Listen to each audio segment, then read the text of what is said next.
Abiloaise.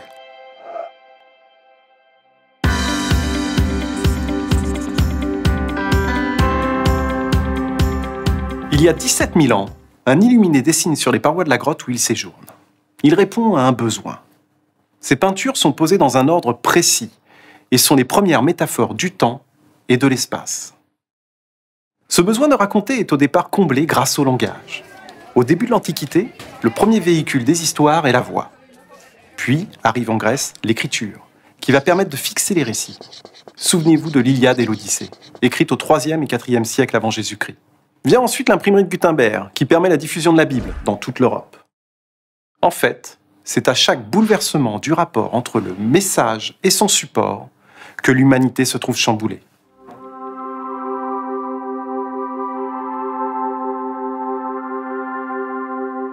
La révolution digitale fait partie de ces chambardements.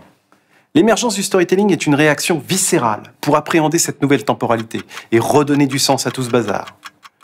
On se retrouve tous, individus, organisations, marques, à devoir inventer le récit qui sera digne d'être écouté, partagé et liké.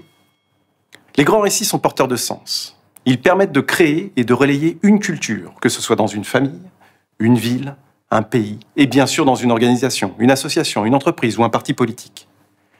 Les histoires font l'histoire avec un grand H. Nous sommes des constructions narratives.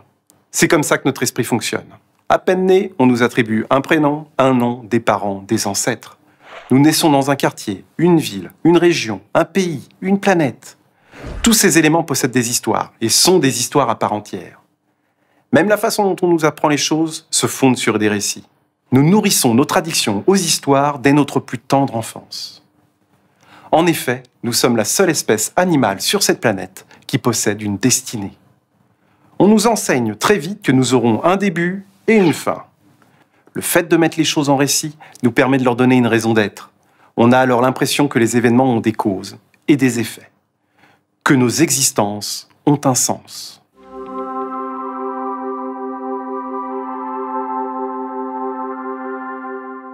Utiliser le storytelling est donc quasiment la façon la plus naturelle pour nous de communiquer pour plusieurs raisons. 1. C'est un besoin inscrit dans notre patrimoine génétique. 2. Le storytelling nous permet de donner du sens et d'appréhender la notion du temps. 3. Le digital permet de créer et de diffuser facilement nos récits. 4.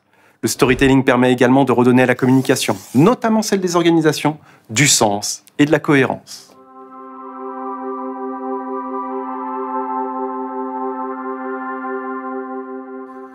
Je vous propose de prêter une attention particulière aux récits qui se déploient autour de vous. Prenez une marque ou une personnalité publique que vous appréciez. Regardez comment elles mettent en avant leur histoire, comment cela influence votre penchant pour elles. Essayez de l'appliquer à vous-même et observez ce qui se passe.